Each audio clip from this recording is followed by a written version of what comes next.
Takasufe àti Alhaji Wasiu Alabi Pasuma wọ́n ní wọ́n fẹ́ kí wọ́n akọni nínú ìjọ Sẹ̀lẹ́.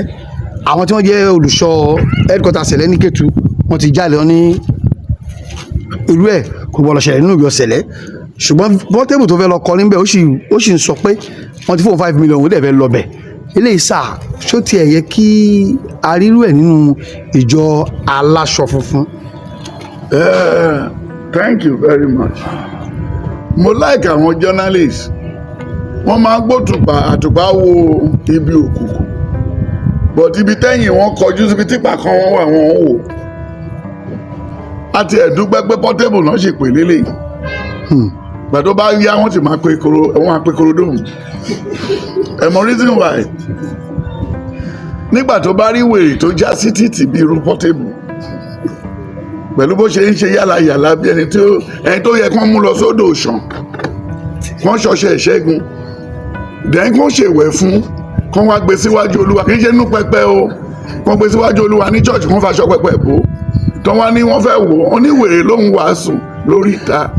Ẹ wá wò sinimá o lórí ìta kí ló fẹ́ kàn bẹ̀. Àwọn tó gbé wọ̀nyẹn náà bẹ́ẹ̀ ni pé wọ́n kàn fẹ́ jẹ́ kí ká mọ ibi táwọn wèrè kù sí ibi táwọn wèrè ń lọ. Àwọn wo ló ń lọ ìwọ làwọn wèrè. Only as we have the celestial body, we have the terrestrial body. We have the second terrestrial body. That is the book of 2 Corinthians 15. Is here. It's a thing I will show it to you. Sori gbogbo wọ̀nyẹn ẹ̀fíìsì ni o. nínú ṣọ́ọ̀ṣì. Ẹ̀fíìsì ni gbogbo àbọ̀dà ẹ̀sà má yọra ẹlẹ́nu lórí gbogbo wọ̀nyẹn. 1 Corinthians 15. Ó wà bí I will show it to you.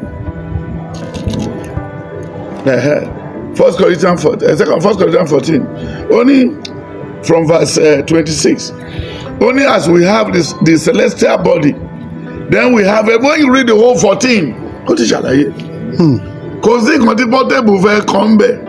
Kò sí kan tí Obesere fẹ́ kàn níbẹ̀. Kò sí àwọn ṣe bí bàbá. Pasuma ni.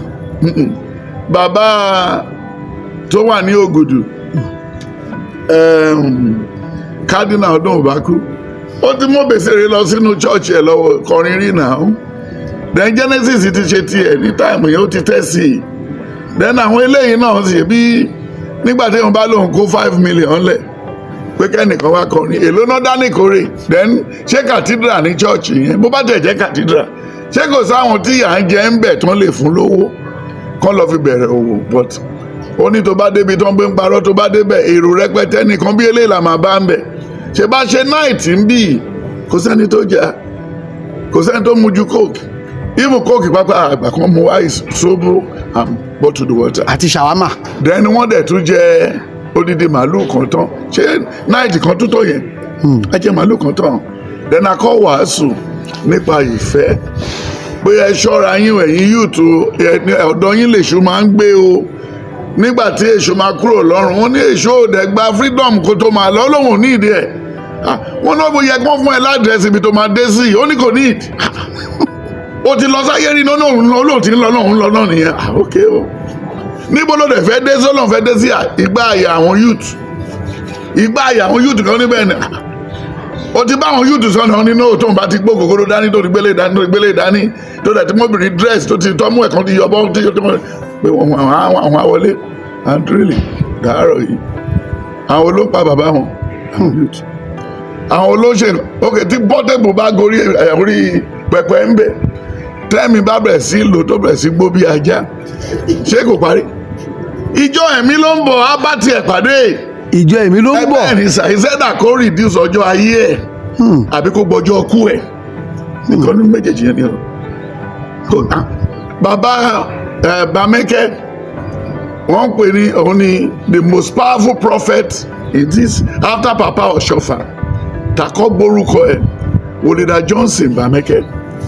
Then nígbà tí ìyàwó ẹ̀ ń lọ ó ń jí Sẹ̀lẹ́ lọ torí iṣẹ́ tí ọkùnrin yẹn ń ṣe ó ń ba ìyàwó ẹ̀ lẹ́rù ó wá ń lọ jí Sẹ̀lẹ́ lọ nígbà tó ń jí Sẹ̀lẹ́ yẹn lọ ó wá sọ fún ọkọ ẹ̀ wá ní mi ò gbúdọ̀ tún rẹ́sẹ̀ nínú Sẹ̀lẹ́ yẹn mọ́ o sọ ọjọ́ ìtọ́lọ́run máa fi tẹ́tẹ́bù Olida Johnson ìyàwó ẹ̀ wá gorí òkè ní church lọ́hùn kò sẹ́nibọ̀dì nílé nígbà tó dẹ̀ máa fi dé wọ́n ní ìyàwó ẹ̀ wá ní church so ìbínú ló fi lọ sí church yẹn nígbà tó máa fi débẹ̀ kò bọ́ bàtà ó lóun fẹ́ dí àṣẹlẹ̀ ó rìn wọlé pẹ̀lú bùtù ẹ̀ nígbà tó máa dá àárín ìjọ oríta mẹ́ta ìjọ yẹn ní ilẹ̀kùn ibi àtìtọ̀ náà pẹ̀lú oríta mẹ́ta ẹ̀sà ibẹ̀ ló gan pa sí o ó gbẹ sórí ìdúró ó ṣẹlẹ̀ bẹ́ẹ̀ ló gbẹ sórí ìdúró bẹ́ẹ̀ wọ́n ṣẹ̀ wá gbé dùbúlẹ̀ wọ́n bọ́ bàtà ẹ̀ wọ́n ṣẹ̀ wá sùtánà sí lọ́rùn ó gorí òkè níbẹ̀ then sọ fún pé èmi mo parọ́ fún ẹ o bó ṣe wà lórí òkè ńbẹ̀ ó tún lọ síbi iṣẹ́ o during the day wọ́n á rí lórí òkè ó dẹ̀ wọ́n àmì iṣẹ́. bàbá náà.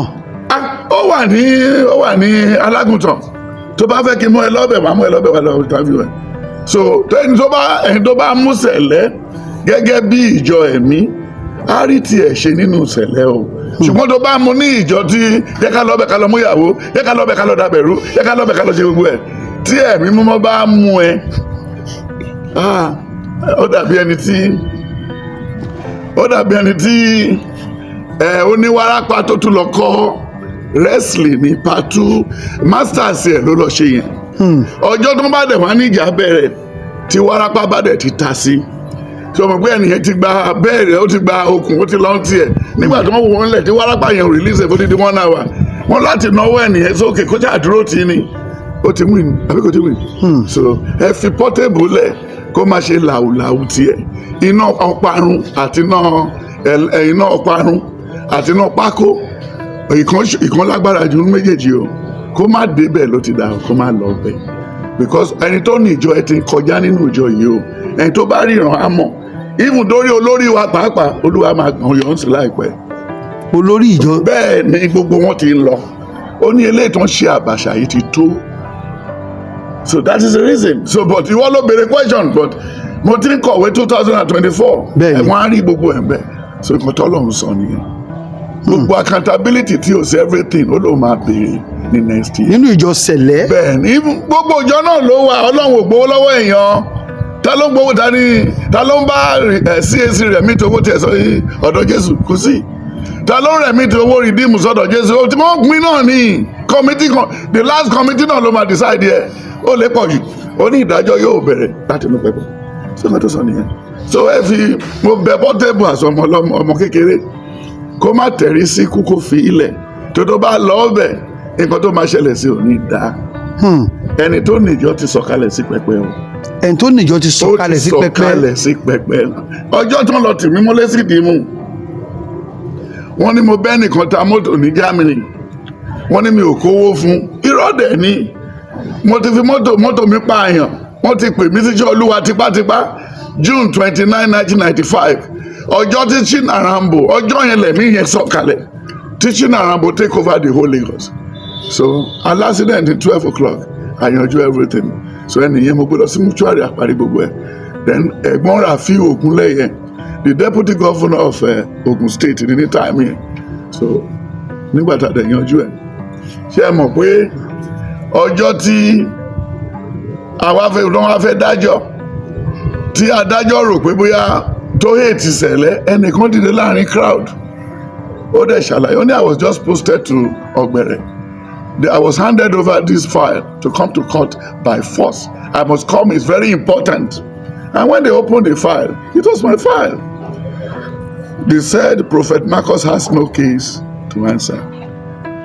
then ọjọ́ tó tún lọ tì mí mọ́lé sí ìdìmú tó ní mo bá yàn ta mọ́tò kò rówó ẹ̀gbà irọ́ dẹ̀ ni nígbà tó máa lọ sọ́dọ̀ Dr. rẹ̀ lájà lábọ̀kúta tó ń gbé agolo tí mo tọ́jú owó yẹn sínú ẹ̀ wá àdírẹ́sì ẹni tí mo ta mọ́tò fún àti everything gbogbo owó ló pé DPO wa ní if we can have 10 Nigerians like this it could have been better mi ò gba then lẹ́yìn yẹn nígbà tó mú mi wọnú cell tí mo dénú cell torí ọlọ́pàá yẹn ní owó tí mo kó jáde lápò yẹn pọ̀ ó ní ṣé kí n wà lẹ́yìn káńtà mo ní no mo fẹ́ lọ máa bá àwọn inmate yẹn ṣeré nínú cell so mo dẹ̀ wọ́ bẹ̀ lọ nígbà tó máa fi ṣíbẹ̀ fún mi nígbà táwọn tó wà níbẹ̀ 39 ni wọ́n bọ́ aṣọ ọrùn wọn wọ́n ní Jésù ti jọba Jésù ti jọba bàrà ayé fẹ́ bàrà ayé kan wọ́n tẹríba adẹ̀bẹ̀rẹ̀ praise worship ní 9 àṣetọ́ ní 12:30 mo bẹ̀rẹ̀ sí fún wọn ní message nínú sẹ́ẹ̀lì ń bẹ̀ bẹ́ẹ̀ ni ibẹ̀ náà ni gbogbo wọn ti jáde tó ń dọmọ Sẹ̀lẹ̀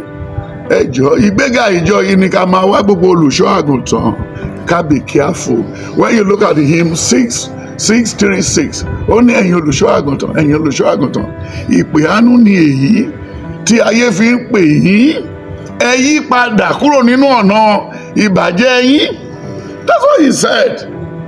Dẹ̀rọ dẹ̀ ní ìjọ mímọ́ la tọ̀run wá ó ṣe ìrànlọ́wọ́ fún gbogbo wa náà kò yẹ ká wá bàjẹ́ ẹ̀.